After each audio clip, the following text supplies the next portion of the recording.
Hello बच्चों, कैसे हो आप सभी? सभी बढ़िया हो? भाई, हमारी पॉलिटी की क्लास चल रही थी। लास्ट क्लास में हमने आर्टिकल 92 तक पढ़ लिया था। आज हम आगे कंटिन्यू करेंगे 93 तक। तो चलो देखो, सभी आ जाओ सभी।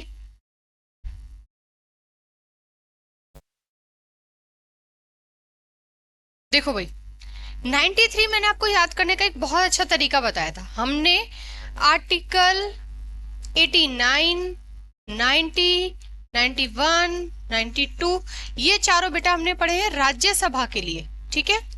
जबकि 93, 94, 95 और 96, ये चारों मैंने आपको बताए थे किसके लिए थे? लोकसभा के लिए। ऐसे हम याद रख सकते थे। ठीक है। फिर मैंने एक तरीका आपको बताया था कि अगर हम आर्टिकल 89 पढ़ रहे हैं तो जो बात हम 89 में पढ़ रहे हैं वही हम 93 में पढ़ेंगे। जो हम 90 में पढ़ रहे हैं वही हम 94 में पढ़ेंगे। जो हम 91 में पढ़ रहे हैं वही हम 95 में पढ़ेंगे। फिर जो हम 92 में पढ़ रहे हैं वही हम 96 में पढ़ेंगे। तो हमने लास्ट 92 तक पढ़ लिया था। तो अब ये हमें जो आर्टिकल 93 से लेकर 96 तक है, ये बहुत अच्छे से याद हो सकता है। ठीक है, चलो देखो भाई, क्या आता है 93 में? लोकसभा का अध्यक्ष या उपाध्यक्ष। और उपाध्यक्ष, इस अध्यक्ष को बेटा स्पीकर भी बोलते हैं, तो कंफ्यूज मत होना बिल्कुल भी। लोकसभा स्पीकर की बात हो रही है, यानी कि लोकसभा अध्यक्ष की ही बात हो रही है। तो लोकसभा अध्यक्ष और उपाध्यक्ष यानी कि कौन बनेंगे, ये सारी बात हमें किसमें पढ़नी है? आर्टिकल 93 में। देखो भाई, अध्यक्ष और उपाध्यक्ष के पद की बात किस में आती है 93 में? लोकसभा सदस्यों में से ही लोकसभा का अध्यक्ष और उपाध्यक्ष का चयन होता है। देखो, इन शब्दों पर ध्यान देना बेटा। ठीक है, चयन होता है, सेलेक्टेड होते हैं ये। तो इसका मतलब हमें ये तो पता चल गया कि लोकसभा स्पीकर अपने ही हाउस का मेंबर होता है। ठीक है, उन्हीं मेंबर्स में से चुना जा रहा है। उपाध्यक्ष जो होता है वो भी अपने ही हाउस का मेंबर होता है। जबकि हमने जब राज्यसभा पढ़ा था आर्टिकल 89 में, जहां हमने राज्यसभा का सभापति और उपसभापति देखा था, तो हमने देखा था कि राज्यसभा का जो सभापति होता है वो अपने हाउस का मेंबर नहीं होता है। क्यों? क्योंकि वो तो उपराष्ट्रपति, वाइस प्रेसिडेंट होता है। जबकि लोकसभा का अध्यक्ष यानी कि स्पीकर लोकसभा के सदस्यों में से ही चुना जाता है, इसलिए वो अपने हाउस का मेंबर होता है। ये बात याद रखना। उपाध्यक्ष का भी यानी कि उन्हीं व्यक्तियों में से चयन किया जाता है। इसीलिए लोकसभा स्पीकर की अलग से कोई शपथ भी नहीं होती। क्यों? क्योंकि ऑलरेडी बेटा ये लोग एमपी होते हैं, इलेक्टेड एमपी होते हैं। ठीक है, और एमपी के रूप में ये पहले से ही शपथ ले चुके होते हैं। एमपी के रूप में शपथ ले चुके होते हैं यहाँ पर।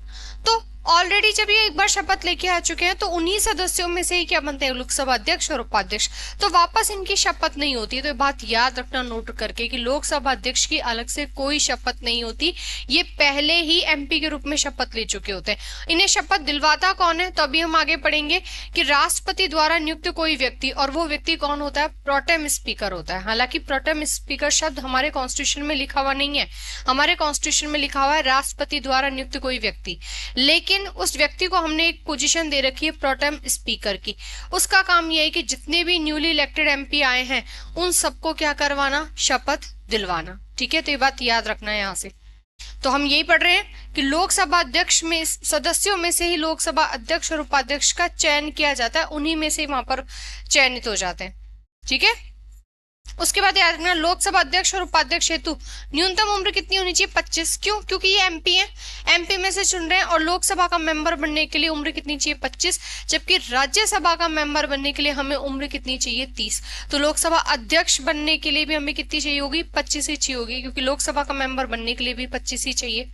ठीक है, कितने वर्ष कार्यकाल होगा एक स्पीकर का? तो 5 वर्ष होगा भाई। और लोकसभा अध्यक्ष का पद बहुत पावरफुल होता है। ठीक है, तो इनका कार्यकाल भी कितना है? 5 साल। तो याद रखना, पहली बात तो अलग से कोई वोटिंग वगैरह या अलग से कोई इलेक्शन नहीं होता है, उन्हीं सदस्यों में से चुना जाता है। उम्र कितनी चाहिए? 25 वर्ष। और कितने टाइम पीरियड के लिए काम करते हैं? 5 साल के लिए। ठीक है, उसके बाद याद रखना, लोकसभा अध्यक्ष अपने कार्यकाल पूरा होने पर भी तब तक अपने पद पर बना रहता है जब तक कि नया व्यक्ति नहीं आ रहा है उसकी सीट पर, यानी कि जब तक कि नया लोकसभा अध्यक्ष नहीं आ रहा है। इसका मतलब क्या ये 5 साल के बाद भी अपने पद पर बने रहेंगे? तो बिल्कुल बने रहेंगे। ठीक है, कब तक? जब तक कि नया लोकसभा अध्यक्ष का चुनाव नहीं हो गया। चुनाव से मतलब जब तक नए लोकसभा अध्यक्ष का चयन नहीं हो गया, सेलेक्ट नहीं कर लिया हमने कि ये व्यक्ति नया लोकसभा अध्यक्ष बनेंगे। ठीक है, तो ये बेटा ऐसे स्टेटमेंट में आते हैं ये वाले सवाल, क्योंकि वैसे तो होता है 5 साल। टेन्योर कितना देगा? 5 साल। लेकिन अगली लाइन लिखी हुई मिलेगी हमें कि 5 साल के बाद भी अपने कार्यकाल पूरा होने पर भी अपने पद पर बने रहेंगे। तो बिल्कुल यही सेम कंडीशन हमने राज्यसभा के में पढ़ी है, यही सेम कंडीशन हमने राष्ट्रपति और उपराष्ट्रपति के लिए पढ़ी है, इसका मतलब वो राज्यसभा के सभापति के रूप में भी पढ़ी है। तो राष्ट्रपति भी 5 साल के बाद तक अपने पद पर बना रह सकता है, उपराष्ट्रपति भी रह सकता है और यहाँ से लोकसभा अध्यक्ष भी रह सकता है, जब तक कि इनके पद पर नया कोई व्यक्ति नहीं आ जाता है। ठीक है, तो अब जब आप पॉलिटी पढ़ते हो, कोई एक चीज पढ़ते हो ना, तो उसको दूसरी चीजों से कनेक्ट किया करो कि भाई हम लोकसभा अध्यक्ष पढ़ रहे हैं, सभापति की बात बीच में आ जाए, राष्ट्रपति की बात बीच में आ जाए, अगर आप कनेक्ट कर पा रहे हो तो इसका मतलब आपने जो पिछला पढ़ा हुआ है वो आपके दिमाग में जा चुका है, वो आपको समझ में आ रहा है। कनेक्ट नहीं हो रहा है तो बेटा रिवीजन की बहुत ज्यादा जरूरत है। पिछला टॉपिक इसका मतलब आपने पढ़ा तो है लेकिन आप भूल गए हो, क्योंकि आप एक टॉपिक को दूसरे टॉपिक से कनेक्ट ही नहीं कर पा रहे हो वहां पर। ठीक है, तो ये बात ध्यान रखना। उसके बाद आता है कि हमारे पहले लोकसभा अध्यक्ष कौन है। तो भाई हमारे फर्स्ट लोकसभा अध्यक्ष हैं जीवी मावलंकर और इनका नाम है गणेश वासुदेव मावलंकर। देखो ये हमारे पहले से बहुत पहले से अध्यक्ष बने हुए। कब हमारी संविधान सभा बनी थी, कॉन्स्टिट्यूंट असेंबली, ठीक है, संविधान सभा, इस संविधान सभा ने काम कब करना शुरू कर दिया था, 9 दिसंबर 1946 को। लेकिन तब ये क्या काम करती थी, कानून निर्माण, कानून यानी कि संविधान निर्माण, मेकिंग ऑफ कॉन्स्टिट्यूशन, संविधान का निर्माण, मेकिंग ऑफ द कॉन्स्टिट्यूशन, ये काम होता था इसका। बाद में इसी संविधान सभा को, कॉन्स्टिट्यूंट असेंबली को हमने एक और काम दे दिया था कि अब इसे ऐसा क्या करना है, संसद के रूप में भी काम करना है वहां पर। तब इसके अध्यक्ष डॉक्टर राजेंद्र प्रसाद नहीं थे, तब अध्यक्ष कौन थे संविधान सभा के, जीवी मावलंकर। यानी कि संविधान सभा को हमने 2 काम दे रखे थे, जब जब वो संविधान बनाने का काम करती थी तब तब तो अध्यक्ष कौन होते थे, डॉक्टर राजेंद्र प्रसाद। उनको हमने 11 दिसंबर 1946 को परमानेंट अध्यक्ष बना दिया था। ठीक है, लेकिन जब हमने इनको संसद के रूप में ऐसा काम कराया तब हमारी संविधान सभा के अध्यक्ष कौन हुआ करते थे, जीवी मावलंकर। इसीलिए जो हमारी पहली लोकसभा बनी थी, भाई 1952 तक हमारे इलेक्शन कंप्लीट हो चुके थे, पहली जो लोकसभा काम करना शुरू थी तब हमारे पहले लोकसभा अध्यक्ष कौन है, यही व्यक्ति हैं जीवी मावलंकर, गणेश वासुदेव मावलंकर। ठीक है, ये बात याद रखना।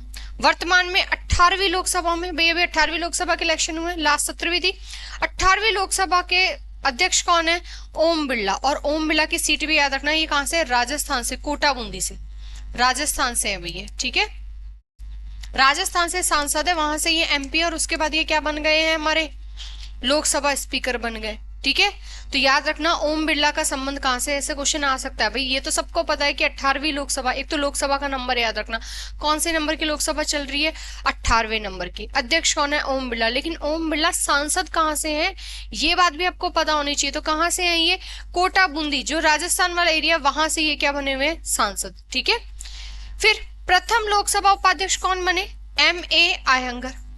ठीक है, उसके बाद याद रखना अभी जो उपाध्यक्ष का पद है, भाई अब आप पढ़ोगे प्रथम लोकसभा अध्यक्ष तो बता दिया M.A. अयंगर। वर्तमान में लोकसभा उपाध्यक्ष कौन है, तो वर्तमान में बेटा सीट खाली है, ये बात याद रखना, वर्तमान उपाध्यक्ष की सीट खाली चल रही है अभी। ठीक है, तो कंफ्यूज मत होना कि वर्तमान नाम क्यों नहीं लिखा हुआ, क्योंकि यहाँ तो हमने वर्तमान अध्यक्ष का नाम तो देख दिया। उपाध्यक्ष में पहले कौन बने, M.A. अयंगर, और वर्तमान में कौन बने हुए, तो अभी वर्तमान में उपाध्यक्ष की सीट खाली चल रही है। अब बात आती है कि सबसे ज्यादा कार्यकाल वाले, सर्वाधिक कार्यकाल वाले लोकसभा अध्यक्ष कौन थे, तो बलराम झाकड़। ठीक है, अब सर्वाधिक कार्यकाल वाले ये हैं, तो कोई न्यूनतम वाले भी होंगे, तो न्यूनतम कार्यकाल वाले कौन है बेटा, नीलम संजीव रेड्डी। ठीक है, ये बात याद रखना, नीलम संजीव रेड्डी। और नीलम संजीव रेड्डी बाद में हमारे प्रेसिडेंट भी बने। तो इस तरह से भी क्वेश्चन आ सकता है कि ऐसे कौन से प्रेसिडेंट है जो हमारे लोकसभा अध्यक्ष भी रह चुके हैं, तो कौन है वो, नीलम संजीव रेड्डी है भाई। ठीक है, जब हमने 44वां संविधान संशोधन किया था 1978 में, तब हमारे राष्ट्रपति नीलम संजीव रेड्डी थे यहाँ पर, ये बात याद रखना। ठीक है, तो न्यूनतम कार्यकाल वाले लोकसभा अध्यक्ष भी कौन है, नीलम संजीव रेड्डी।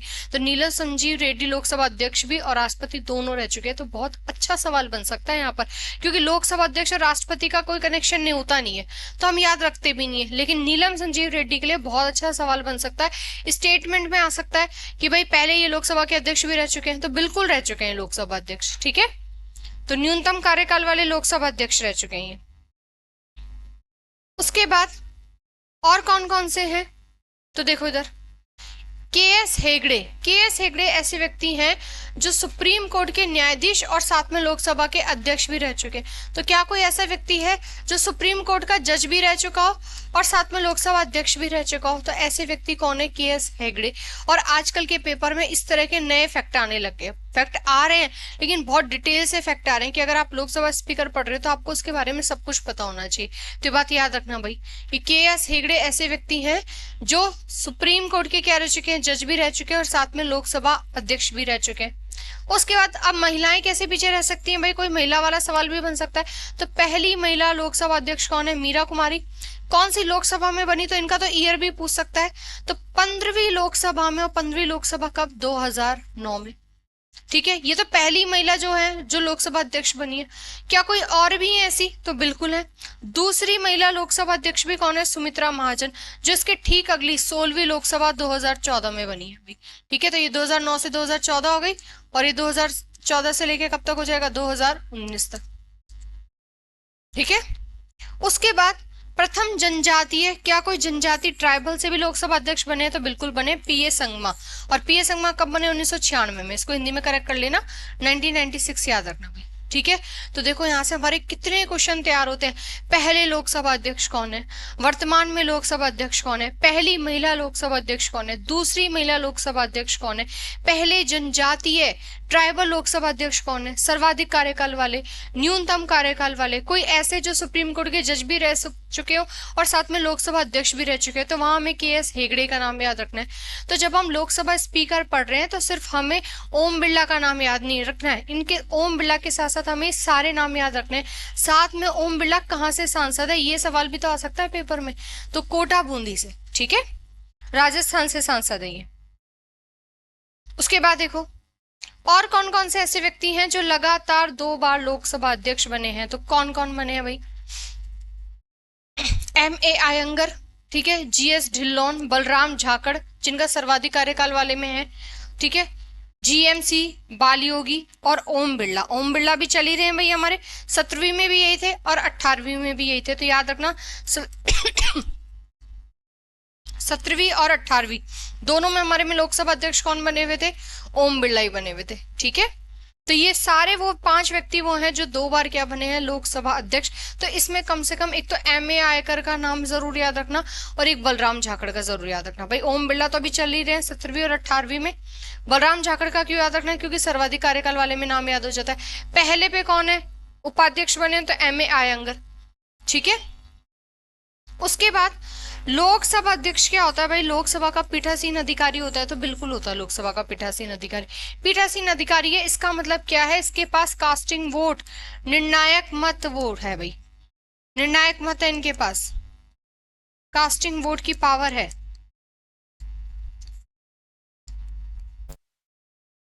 हाउस के पदेन अधिकारी हैं ये, यानी कि डिसीजन मेकर यही है यहाँ पर। तो इनके पास कौन सा एक वोट होता है? Casting vote. जैसे राज्यसभा में कास्टिंग वोट, निर्णायक मत किसके पास होता है? राज्यसभा के सभापति, यानी कि इनडायरेक्टली हम बोले तो उपराष्ट्रपति के पास होता है। और यहाँ पर किसके पास होगा? तो लोकसभा अध्यक्ष के पास होगा। ठीक है, तो ये अपने अपने हाउस के क्या होते हैं? पीठासीन अधिकारी होते हैं, प्रिसाइडिंग ऑफिसर होते हैं भाई। उसके बाद देखो नोट करके क्या बात याद रखनी है, जो सबसे जरूरी बात है हमारे लिए, कि लोकसभा अध्यक्ष जो होता है बेटा, अध्यक्ष और उपाध्यक्ष, इस पद की शपथ नहीं लेकर, इसको नहीं कर लेना, यानी कि इस पद की शपथ नहीं लेते। क्यों? ये ऑलरेडी सांसद के रूप में शपथ ले चुके होते हैं, तो केवल ये MP के रूप में ही शपथ लेते हैं। अलग से लोकसभा अध्यक्ष बनने की और उपाध्यक्ष बनने की इनके पद की कोई शपथ नहीं होती है। ठीक है, तो याद रखना, अर्थात अध्यक्ष और उपाध्यक्ष के रूप में शपथ नहीं लेते हैं। तो इस तरह के सवाल घुमा के स्टेटमेंट में बहुत अच्छे से दे सकता है हमें, कि सीधा पूछ सकता है लोकसभा अध्यक्ष को शपथ कौन दिलाता है।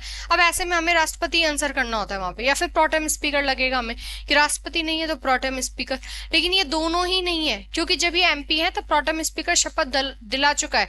उसके बाद फिर चयन होता है 19 सदस्यों में से, कि भाई अब अध्यक्ष और उपाध्यक्ष किसको बनाना है। तो जब ये अध्यक्ष और उपाध्यक्ष की सीट पर आते हैं तो अलग से इनके पद की कोई शपथ नहीं होती। तो याद रखना, लोकसभा अध्यक्ष के पद की कोई शपथ नहीं होती है।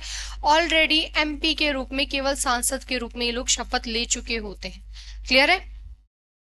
उसके बाद याद रखना, अब लोकसभा अध्यक्ष को किस दिन चुनना है, हमें सिलेक्शन किस दिन करना है, इसकी भी एक डेट फिक्स होती है। तो ये डेट कौन डिसाइड करता है बेटा? ये राष्ट्रपति डिसाइड करता है, राष्ट्रपति द्वारा निर्धारित होती है। बहुत अच्छे सवाल बन सकते हैं यहाँ से कि लोकसभा के अध्यक्ष की चयन की जो डेट है वो कौन फिक्स करेगा यहाँ पर? तो राष्ट्रपति करता है। और उपाध्यक्ष की कौन करेगा? अगर बात उपाध्यक्ष की आ रही हो तो अध्यक्ष कर लेगा। ठीक है, तो लोकसभा के अध्यक्ष को किस दिन चुनना है ये कौन फिक्स कर लेगा? लोकसभा अध्यक्ष। तो ये लाइन तो इतनी नहीं, लेकिन ये लाइन बहुत इंपॉर्टेंट है हमारे लिए कि लोकसभा के अध्यक्ष की चयन की जो डेट होती है कि किस दिन चुनना है, वो डेट कौन फिक्स करेगा? प्रेसिडेंट की। भाई आज आ जाओ सारे, आज हम चुन लेते हैं हमारा लोकसभा अध्यक्ष नया। इतने कौन काम करेगा? इतने पुराना लोकसभा अध्यक्ष काम करता रहेगा। क्यों? क्योंकि तब तक अपने पद पर काम करेगा जब तक कि नया व्यक्ति नहीं आ जाता है। ठीक है, उसके बाद बहुत इंपॉर्टेंट क्वेश्चन बनता है यहाँ से कि लोकसभा अध्यक्ष के क्या क्या कार्य हैं। तो भाई लोकसभा अध्यक्ष बहुत पावरफुल सीट है। देखो क्या क्या काम है। लोकसभा के कार्यवाही को संचालित करना, सीधी सी बात है, लोकसभा कैसे काम करेगी, लोकसभा के कार्यवाही के लिए क्या नियम होंगे, वो सारे नियम और विधियां कौन डिसाइड करेगा? लोकसभा स्पीकर ही डिसाइड करेगा। ठीक है, उसके बाद कोई विधेयक धन विधेयक है या नहीं, कोई बिल मनी बिल है या नहीं, ठीक है, तो इसको भी कौन डिसाइड करता है? लोकसभा अध्यक्ष। और यहाँ से तो सवाल पूछा हुआ है कई बार पेपर है। ठीक है, तो ये बहुत इंपॉर्टेंट है कि कोई भी बिल मनी बिल होगा या नहीं होगा, ये कौन डिसाइड करता है? लोकसभा अध्यक्ष ही डिसाइड करता है। उसके बाद लोकसभा के सदस्यों को दल बदल के आधार पर, दल बदल कौन सी अनुसूची में आता है? 10वीं अनुसूची 10th शेड्यूल के अंदर आता है, 10वीं अनुसूची के आधार पर। तो दल बदल के आधार पर अयोग्य भी कौन घोषित कर सकता है? लोकसभा अध्यक्ष यानी कि लोकसभा स्पीकर कर सकता है भाई। जबकि अगर भ्रष्टाचार की बात आए तो याद रखना, भ्रष्टाचार के आधार पर राष्ट्रपति हटाता है, तब लोकसभा अध्यक्ष नहीं होता। लोकसभा अध्यक्ष कैसे अयोग्य घोषित करेगा, कैसे डिस्क्वालीफाई करेगा? अगर दल बदल यानी कि 10वीं अनुसूची का यहाँ पर विरोध हो रहा हो। लेकिन अगर भ्रष्टाचार के आधार पर बात आ जाए तब राष्ट्रपति आंसर होता है, लोकसभा अध्यक्ष नहीं होता है। ये आगे जाके अभी हम आर्टिकल में पढ़ेंगे। उसके बाद अगर मत बराबर हो जाए, भाई वोटिंग हो रही है और बराबर हो जाए, अब ऐसी स्थिति में ही लोकसभा अध्यक्ष अपना निर्णायक मत यानी कि अपने कास्टिंग वोट का यूज करेगा। तो मैंने अभी आपको बताया कि निर्णायक मत क्या, एक तरह से डिसाइडिंग वोट, कास्टिंग वोट। पीठासीन अधिकारी यानी कि इसके पास एक ऐसा वोट है जिससे डिसीजन मेकर डिसीजन लेने का काम कर रहा है। तो जब वोट की स्थिति बराबर, भाई वैसे वोट नहीं डालते, वोट की स्थिति बराबर हो जाए तब कास्टिंग वोट किसके हाथ में? लोकसभा स्पीकर, तभी अपना वोट डाल सकते। ठीक है, तो बहुत इंपॉर्टेंट रोल है भाई इनका। तो कास्टिंग वोट किस किस के पास होता है? लोकसभा में लोकसभा अध्यक्ष के पास होता है, और राज्यसभा में किसके पास होता है? तो राज्यसभा के सभापति के पास होता है। ठीक है, जब वोट बराबर होते हैं उस स्थिति में। उसके बाद देखो, अब बात आती है कोरम की। कोरम क्या होता है बेटा? गणपूर्ति 1/10। यानी कि मान लो हमें कोई बैठक शुरू करनी है, तो उस बैठक के लिए हमें मिनिमम मेंबर्स तो चाहिए भाई। ऐसा थोड़ा है कि 4-5 लोग आ रहे हैं और लोकसभा की बैठक शुरू कर दो। कम से कम हमें टोटल का 1/10 1/10 सदस्य तो चाहिए।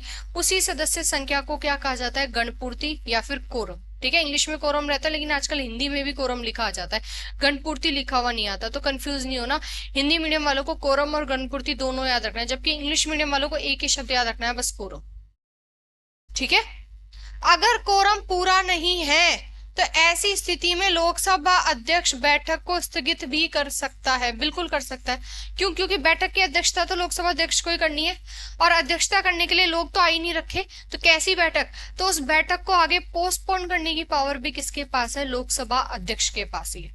ठीक है, आगे जब संयुक्त बैठक होती है, ज्वाइंट सिटिंग, तो उसकी अध्यक्षता भी कौन करता है? लोकसभा अध्यक्ष ही करता है। बेटा बहुत इंपॉर्टेंट सवाल बनता है यहाँ से, सुनो इधर। ज्वाइंट सिटिंग आती है आर्टिकल 108 में। ठीक है, बुलाता कौन है? अगर कॉल बुलाने की बात हो यहाँ पर तो बुलाता कौन है? प्रेसिडेंट, राष्ट्रपति बुलाता है संयुक्त बैठक। लेकिन अध्यक्षता कौन करता है? तो बेटा अध्यक्षता करता है लोकसभा अध्यक्ष। और ये बहुत बार आया हुआ सवाल है कि संयुक्त बैठकों की अध्यक्षता कौन करता है? तो लोकसभा अध्यक्ष। क्वेश्चन है संयुक्त बैठकों को बुलाता कौन है? तो तब आंसर हमें क्या करना है? राष्ट्रपति। संयुक्त बैठक कौन से आर्टिकल में आती है? तो आर्टिकल 108 में आती है। ठीक है, तो ये लोकसभा के काम चल रहे हैं सारे। और क्या क्या कर सकता है लोकसभा अध्यक्ष? लोकसभा की कार्यवाही, जो कार्यवाही चल रही है उसको भी स्थगित कर सकता है। लोकसभा की संसदीय समितियां जो बनती है 1 साल के लिए, उसके अध्यक्ष और सदस्यों की नियुक्ति भी कौन करता है? लोकसभा अध्यक्ष ही करता है। तो इसका मतलब लोकसभा अध्यक्ष भी नियुक्ति कर रहा है, लेकिन किसकी? जो संसदीय समितियां बनती है, जैसे लोक लेखा समिति हो गई, प्राक्कलन समिति हो गई, ठीक है, सार्वजनिक उपक्रम समिति हो गई। जब संसद वाला टॉपिक खत्म हो जाएगा तब हम वहाँ समितियां भी पढ़ेंगे, कितने तरह के प्रश्न होते हैं, कौन कौन से, जीरो हार क्या होता है, शून्य काल क्या होता है, प्रश्न काल क्या होता है, कितने टाइप्स के क्वेश्चन होते हैं, कौन सा क्वेश्चन कब पूछा जा सकता है, नहीं जा सकता, वहां से सवाल आने लग गए हैं पेपर में, तो वो सब कुछ कंप्लीट करेंगे। ये नहीं कि पार्लियामेंट पढ़ रहे हैं, संसद पढ़ रहे हैं और सिर्फ आर्टिकल आर्टिकल कंप्लीट कर दिया, आर्टिकल के बाद भी पार्लियामेंट रहती है, ठीक है। तो देखो भाई, तो लोकसभा की जो संसदीय समितियां बनती हैं उसके अध्यक्ष और सदस्यों की नियुक्ति भी कौन करता है? लोकसभा अध्यक्ष। तो देख लो लोकसभा अध्यक्ष के पास कितने पावरफुल काम है, यानी कि एक तरह से लोकसभा में क्या होगा और क्या नहीं होगा, सारी शक्ति किसके पास है? लोकसभा अध्यक्ष के पास है, ठीक है। बेटा जो भी चीज में लिखती हूँ ना उसे लिख लिया करो साथ के साथ। तो ये तो हमने कर ली लोकसभा अध्यक्ष और उपाध्यक्ष की बात। अब बात आती है आर्टिकल 94। तो सीधी सी बात है, अगर हमने राज्यसभा में देखना था ये आर्टिकल, तो आर्टिकल 90 राज्यसभा में सभापति और उपसभापति को हटाने की, पद रिक्त की बात करता है। सेम यहाँ पर आर्टिकल 94 लोकसभा अध्यक्ष और उपाध्यक्ष को पद से हटाने और इस तरह की बातें करता है। तो क्या याद रखोगे? अध्यक्ष और उपाध्यक्ष का पद का रिक्त होना, पद से हटाना, त्याग पत्र देना या हटा देना। अब पद कब कब रिक्त हो सकता है? 3 कंडीशन है भाई, या तो त्याग पत्र ले लिया जाए, या उनको पद से हटा दिया जाए, या फिर उनकी डेथ हो जाए। अब डेथ वाली कंडीशन तो अलग है यहाँ पर, ठीक है, भाई डेथ हो रही है तब तो सीट खाली हो रही है, लेकिन अगली बात आती है कि कौन किसको त्याग पत्र देगा, ठीक है, और हटाया जाएगा तो किस प्रोसेस से, यानी कि कौन सी मेजोरिटी चाहिए होगी हमें। तो देखो इधर, लोकसभा अध्यक्ष और उपाध्यक्ष का पद जो रिक्त होता है वो कितनी स्थितियों में हो रहा है? 3। कब कब? त्याग पत्र देने पर, हटाने पर और निधन, डेथ हो जाने पर, ठीक है। अब भाई डेथ हो गई तो वो प्रोसेस तो वहीं खत्म। अब बात, अब हमारे पास कितने ऑप्शन बचे हुए हैं? 2 ही ऑप्शन बचे हुए हैं यहाँ पर। तो देखो इधर, लोकसभा अध्यक्ष अपना त्याग पत्र उपाध्यक्ष को देता है, और उपाध्यक्ष अपना त्याग पत्र किसको देगा? लोकसभा अध्यक्ष, ठीक है।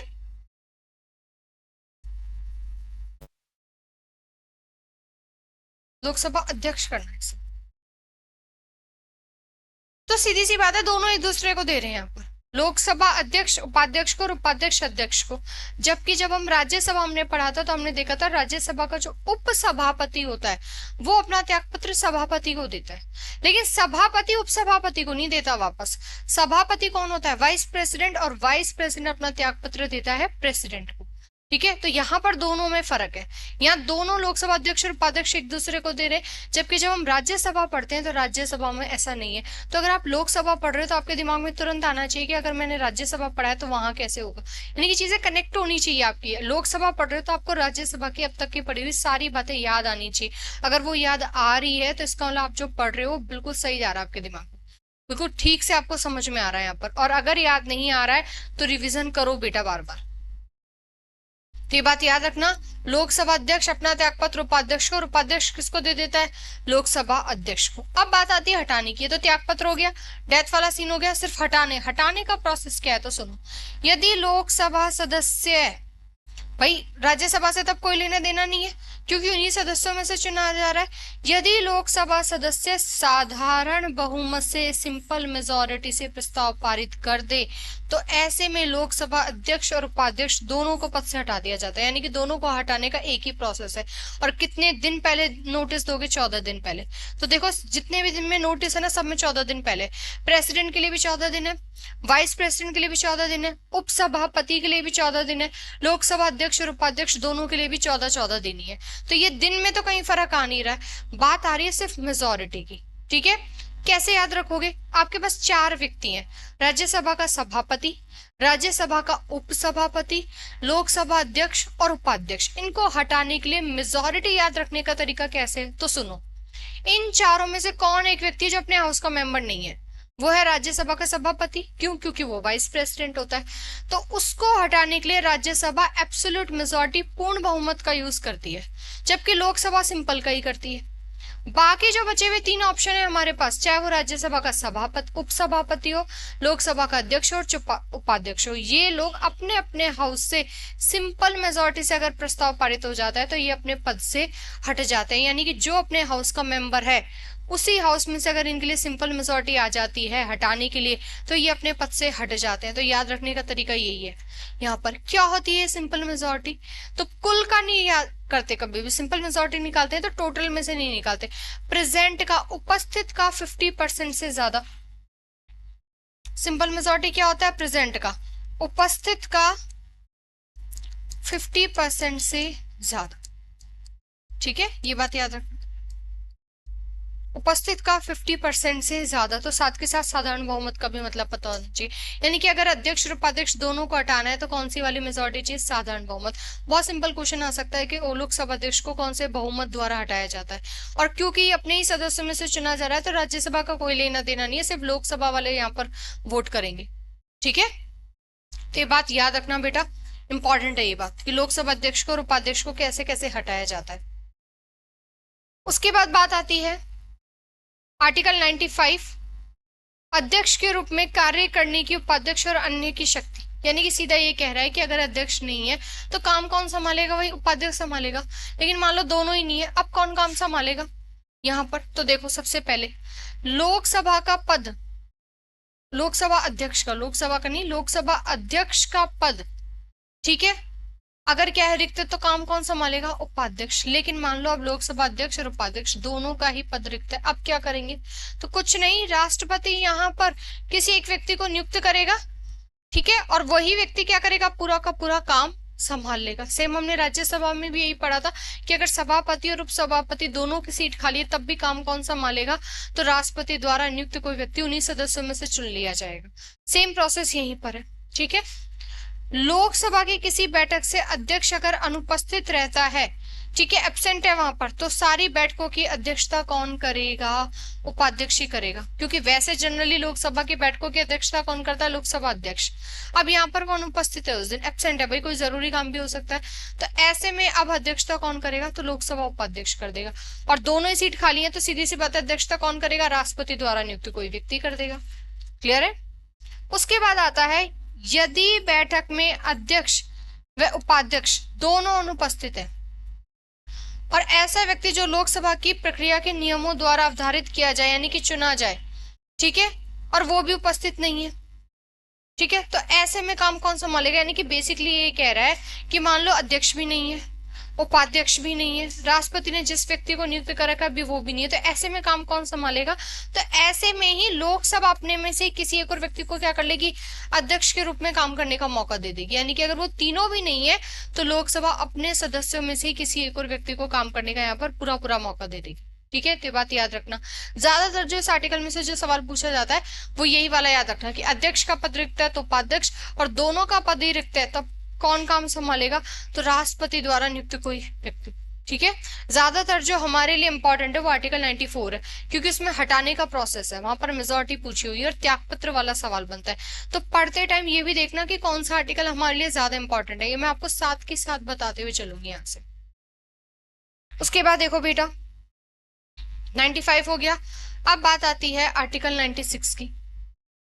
ठीक है, 96 क्या कह रहा है, अध्यक्ष और उपाध्यक्ष को पद से हटाने का कोई संकल्प अगर विचाराधीन है, विचाराधीन यानी कि अभी पेंडिंग ही चल रहा है वो ऐसे में, तो क्या वो ऐसे में पीठासीन होगा, तो नहीं होगा भाई। क्यों, क्योंकि पीठासीन होते हैं उसके पास वोट डालने की पावर है और वो अपने कास्टिंग वोट का यूज नहीं कर सकता, नहीं कर सकता तो वो पीठासीन अधिकारी प्रिसाइडिंग ऑफिसर ही नहीं है। जैसे सेम ये बात राज्यसभा के लिए भी पढ़ते हैं हम आर्टिकल 92 में। तो 92 और 96 याद करने का सबसे अच्छा तरीका आप एक शब्द याद कर लो, निर्णायक मत, कास्टिंग वोट। राज्यसभा में किसके पास होता है, सभापति के पास होता है। लोकसभा में किसके पास होता है, लोकसभा अध्यक्ष यानी कि स्पीकर के पास होता है। दोनों के लिए सेम बात है, यदि लोकसभा की किसी बैठक में अध्यक्ष और उपाध्यक्ष को हटाने का कोई प्रस्ताव विचाराधीन यानी उस पर अभी बात चल रही है, तो क्या ऐसे में ये पीठासीन होंगे, तो बिल्कुल नहीं होंगे। ठीक है, ये बात याद रखना, जब लोकसभा अध्यक्ष को उसके पद से हटाने वाला जो संकल्प होता है यानी जो प्रस्ताव है वो लोकसभा में विचाराधीन है, तो उसको सभा में बोलने का और कार्यवाही में भाग लेने का अधिकार तो यानी कि चर्चा करने का, बैठने का तो अधिकार है। कार्यवाही के दौरान किसी अन्य विषय पर प्रथमतः ही मत देने का भी अधिकार है। लेकिन भाई वोट डाल सकता है वो, लेकिन अगर वोट बराबर हो जाए तो ऐसे में तो कास्टिंग वोट का यूज किया जाता है। वोट बराबर हो जाए तो ये अपना निर्णायक मत, कास्टिंग वोट नहीं डाल सकता। लेकिन जनरली जो वोट होता है, क्यों, क्योंकि ये एमपी है, उसी में से ही चुना जा रहा है ये, अपने सदस्यों में से। तो इसका भी तो एक वोट होता है वहां पर।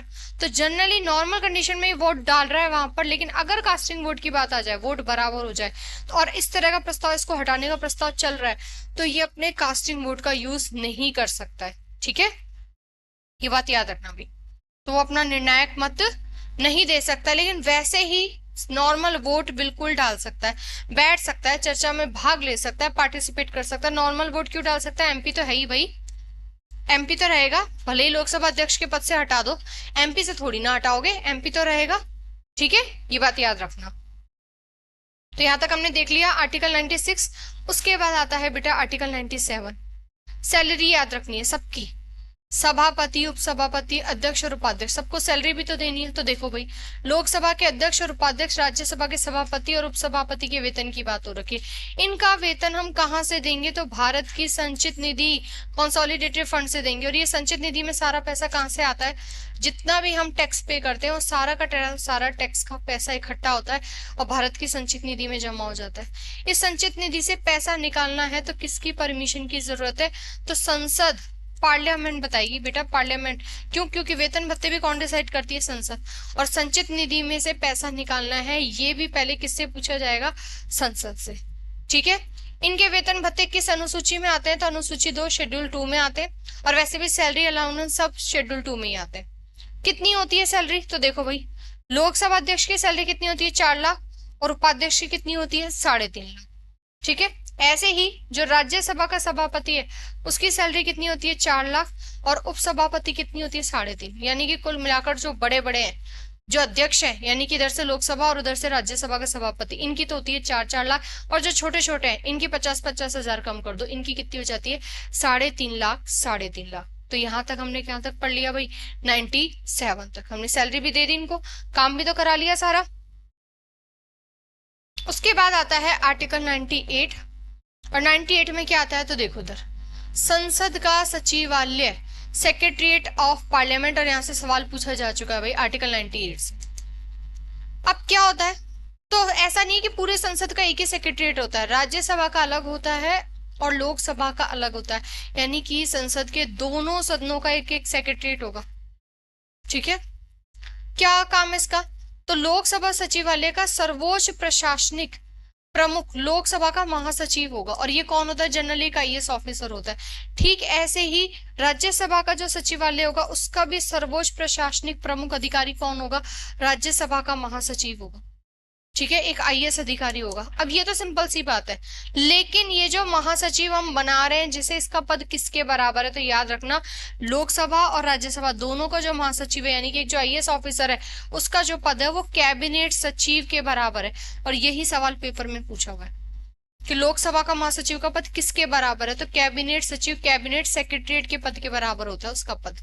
ठीक है, लोकसभा का सचिवालय महासचिव के माध्यम से लोकसभा अध्यक्ष द्वारा नियंत्रित होता है। यानी कि सचिवालय को, सेक्रेटरीट को भी कौन कंट्रोल कर रहा है?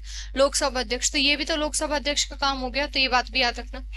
लोकसभा अध्यक्ष का एक और काम निकल कर आ गया यहाँ से कि सचिवालय को भी पूरा कंट्रोल करना और उसके अध्यक्ष को महासचिव के माध्यम से कैसे चलाना है, महासचिव को क्या काम देना है, क्या नहीं देना, महासचिव क्या काम कर रहा है, ये सब कुछ चेक करना और उसको कंट्रोल करने का काम भी किसके पास होगा? लोकसभा अध्यक्ष के पास ही होगा बेटा। ठीक है, उसके बाद आता है आर्टिकल 99। 99 में क्या याद रखना है? सदस्यों का शपथ या प्रतिज्ञा। यानी कि कुल मिलाकर हमें इसमें कौन सा शब्द पढ़ना है? Pro tem speaker. एक होता है स्पीकर और एक होता है बेटा प्रोटेम स्पीकर। प्रोटेम स्पीकर होता है टेम्परेरी, कुछ टाइम के लिए, जब तक कि नया लोकसभा अध्यक्ष नहीं आ जाता, सबको ये शपथ नहीं दिलवा देता, वही काम होता है। लेकिन कॉन्स्टिट्यूशन में कहीं पर भी प्रोटेम स्पीकर शब्द नहीं लिखा हुआ है, ये बात याद रखना। ठीक है, तो एक बार मैं पानी पी लेती हूँ, फिर समझाती हूँ आपको। ये 99 है बेटा, 98 नहीं, इसको करेक्ट कर लेना है यहाँ पर।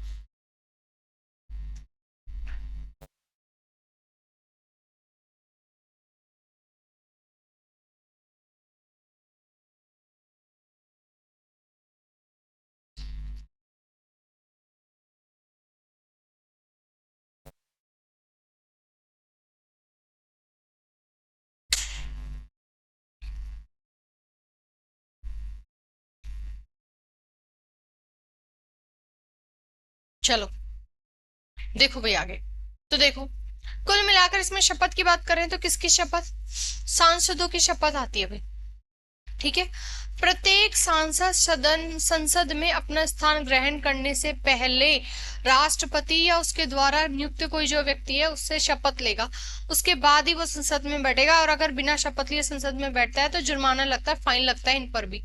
तो सदन में वो जब बैठेगा जब पहले क्या लेगा, शपथ लेगा, ठीक है। कौन दिलाएगा, प्रोटेम स्पीकर।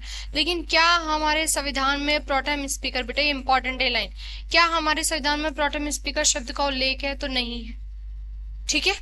लेकिन संसदीय कार्यालय मंत्रालय की जो कार्य प्रणाली पर है, हैंडबुक है, उसमें प्रोटेम स्पीकर की नियुक्ति के बारे में सारी प्रोसेस लिखी हुई है, ठीक है। तो याद रखना कि प्रोटेम स्पीकर की नियुक्ति और इसकी प्रक्रिया किसमें लिखी हुई है, तो संसदीय कार्य मंत्रालय की जो कार्य प्रणाली है वहां पर सब कुछ मेंशन करा हुआ है कि ये व्यक्ति कैसे काम करेगा, इसकी नियुक्ति कौन करेगा, क्या इसके पद की भी शपथ होती है, और शपथ होती है तो शपथ कौन दिलवाएगा। तो ये सारी बात कहाँ लिखी हुई है, संसदीय कार्य मंत्रालय में, ठीक है।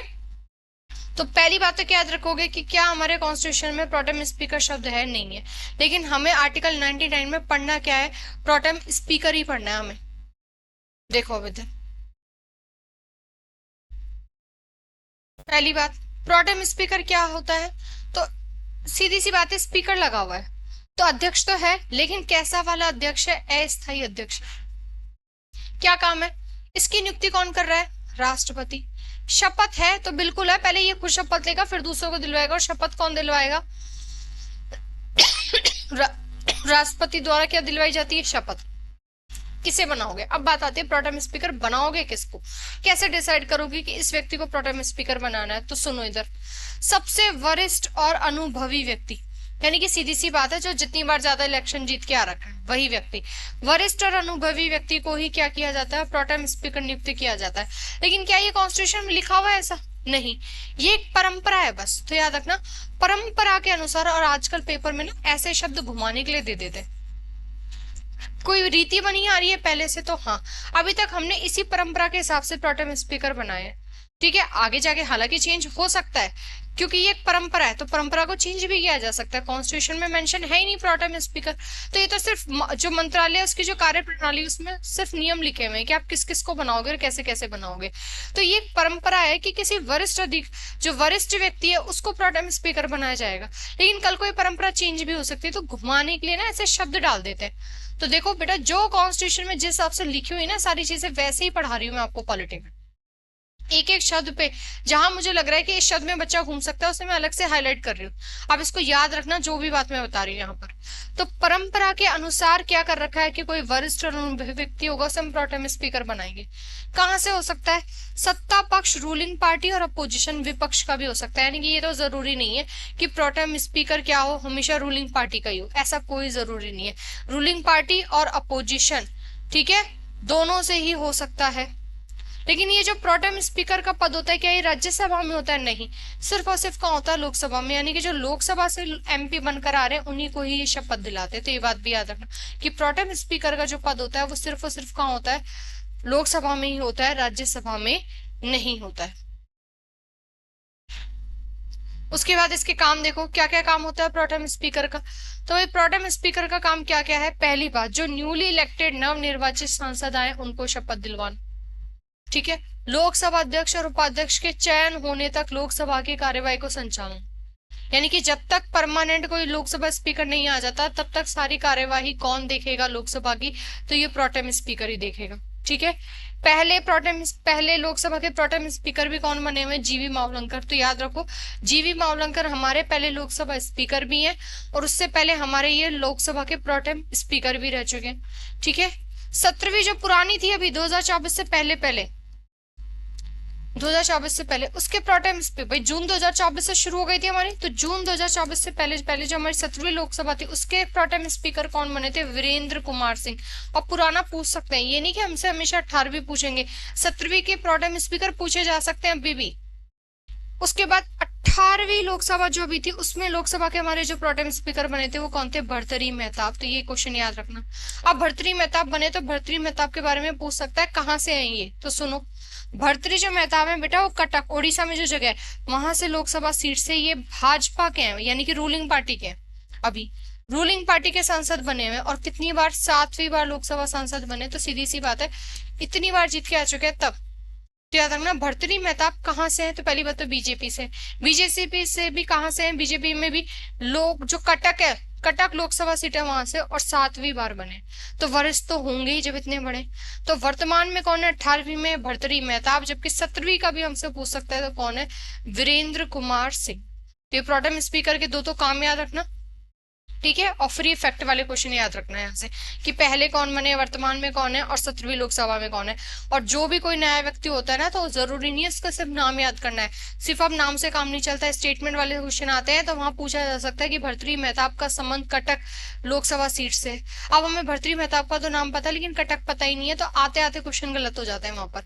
फिर ऑप्शन ऐसे आते हैं आंसर में 1 2 3 2 3 2 3 4, कौन से स्टेटमेंट करेक्ट है, इस तरह से भी लगाने होते हैं। पहले क्या होता था, स्टेटमेंट आते थे लेकिन सीधा पूछ लेता था कौन सा इनमें से एक गलत है, तो अगर हमें कोई एक पता है वहां पर तो हम बाकी ऑप्शन सोचते थे ये सारे ठीक ही है। अब क्या हो रहा है, 4 स्टेटमेंट देके क्या पूछ रहा है, कितने सही है, कितने गलत है। अब हमें सारे स्टेटमेंट पता होने, चारों के चारों पता होने चाहिए। अगर 4 में से हमें 2 ही पता है तो भी हम उस क्वेश्चन को नहीं कर सकते। तो जब भी कोई चीज पढ़ रहे हो तो उसके आसपास की सारी पढ़ लिया करो, ठीक है। तो भर्तृहरि जो है वो कहां से है, कटक लोकसभा सीट से, बीजेपी से, यानी कि सत्ता पक्ष से।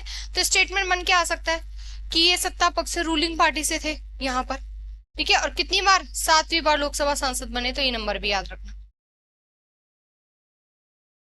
उसके बाद आता है हमारा आर्टिकल 100। तो अब हम 100 तक पहुंच गए भाई, हमने आर्टिकल 100 कंप्लीट हो जाएंगे हमारे आज। तो आर्टिकल 100 में क्या आता है बेटा, सदनों में मतदान, रिक्तियों के होते हुए भी सदनों की जो कार्यवाही होती है, शक्ति और गणपूर्ति, यानी कि कुल मिलाकर आप तो कोरम शब्द याद रखना है यहाँ पर। कोरम की बात हो रही है तो कौन से आर्टिकल में हो रही है, 100 में हो रही है। अब सबसे पहले आर्टिकल 101, देखो इसके अंदर भी आर्टिकल है, तो सबसे पहले आर्टिकल 100 का 1, निर्णायक मत यानी कि कास्टिंग वोट का यूज कौन कर सकता है, जिसके पास होगा वही यूज करेगा। तो कास्टिंग वोट का यूज करना है, ये बात कौन से आर्टिकल में लिखी है, आर्टिकल 101 में। किस किस के पास होता है, लोकसभा में लोकसभा अध्यक्ष के पास होता है, और राज्यसभा में राज्यसभा के सभापति के पास होता है, ठीक है। उसके बाद आता है आर्टिकल 102। 102 में क्या याद रखोगे, संसद के किसी सदन की सदस्यता में से कोई रिक्ति होने पर, भाई मान लो जितने लोग अभी इलेक्ट होके आ रखे हैं और कल को कोई 2-3 सीट खाली हो जाती है, तो क्या उस कार्यवाही पर, जो हाउस जो कार्य कर रहा है उस पर कोई फर्क पड़ेगा, नहीं भाई, ठीक है। और यदि कोई व्यक्ति जिसे सदन की कार्यवाही में भाग लेने और मत देने का हक नहीं था फिर भी भाग लिया, तो संसद की कार्यवाही विधि मान्य रहेगी, यानी कि उस पर भी कोई फर्क नहीं पड़ेगा। ऐसा कुछ नहीं है, अगर 2-3 लोग कम भी हो गए तो उससे कार्यवाही पर कोई खास फर्क पड़ने वाला नहीं है। ये सारी बात किस में लिखी हुई है, आर्टिकल 100 में भी, ठीक है। और आजकल ऐसे स्टेटमेंट दे रहे हैं घुमा घुमा के, जहां हमें पता होना चाहिए पूरी डिटेल। उसके बाद आर्टिकल 103। तो 103 में क्या आता है बेटा, 103 में आता है कोरम। और ये वाला सवाल बहुत बार पूछा है लेकिन इसका ना अभी तक एग्जैक्ट आर्टिकल नहीं पूछा हुआ, तो हमसे पूछ सकता है आर्टिकल 100 और 100 का भी कौन सा 3। क्या होता है, गणपूर्ति, बैठक के लिए, मीटिंग करने के लिए कम से कम जितने सदस्य की आवश्यकता होती है, यानी कि कम से जितने सदस्य हमें चाहिए उस बैठक को पूरा करने के लिए, उस सदस्य संख्या को ही क्या क्या चाहिए, कोरम कहते हैं भाई, उसी सदस्य। यानी कि कुल मिलाकर बैठक शुरू करने के लिए हमें एक मिनिमम नंबर तो चाहिए होगा सदस्यों का, कि भाई कम से कम इतने तो उपस्थित होने ही चाहिए अगर बैठक शुरू करनी है। तो उसी सदस्य संख्या को हम क्या बोलते हैं, कोरम, यानी कि गणपूर्ति। और कितनी होती है ये सदस्य संख्या, तो याद रखना गणपूर्ति सदन के सदस्यों की कुल संख्या के, उपस्थित नहीं, कुल संख्या का 10वां हिस्सा, यानी कि 1/10। तो टोटल में से निकालना है हमें, ठीक है। उस सदन में जितने सदस्य हैं उन सदस्यों के टोटल में से 1/10 ही क्या हो जाएगा, हमारा कोरम, ठीक है। उसके बाद आता है आर्टिकल 104। यदि बैठक के लिए कोरम पूरा नहीं हो रहा हो, अब काम करना है या नहीं करना है ये कौन डिसाइड करेगा, यानी कि मीटिंग रखनी है या नहीं रखनी, तो ये कौन डिसाइड करता है, लोकसभा अध्यक्ष या फिर राज्यसभा में सभापति कर देगा, ठीक है। तो अध्यक्ष और सभापति अधिवेशन को तब तक के लिए क्या कर सकते हैं, निलंबित कर सकते हैं, पोस्टपोन कर सकते हैं, जब तक कि गणपूर्ति ना आ जाए, ठीक है, फिर से पूरी ना हो जाए। तो देखो हमने लोकसभा अध्यक्ष में एक कार्य ये भी पढ़ा था कि अगर गणपूर्ति पूरी नहीं है तो बैठक को स्थगित करने की भी पावर किसके पास है, लोकसभा अध्यक्ष के पास है। तो यही बात कौन से आर्टिकल में लिखी हुई है, 104 में, कि अगर बैठक को करने के लिए मिनिमम मेंबर भी नहीं है हमारे पास, कम से कम सदस्य संख्या भी नहीं है, तो उस बैठक को निलंबित कौन कर सकता है? तो लोकसभा में लोकसभा अध्यक्ष कर सकता है, और राज्यसभा में कौन कर सकता है? तो राज्यसभा का सभापति कर सकता है। ठीक है, तो ये बात याद रखना है। चलो, तो इसके आगे हम अगली क्लास में पढ़ेंगे आर्टिकल 100 में। ठीक है, चलो बच्चों, थैंक यू।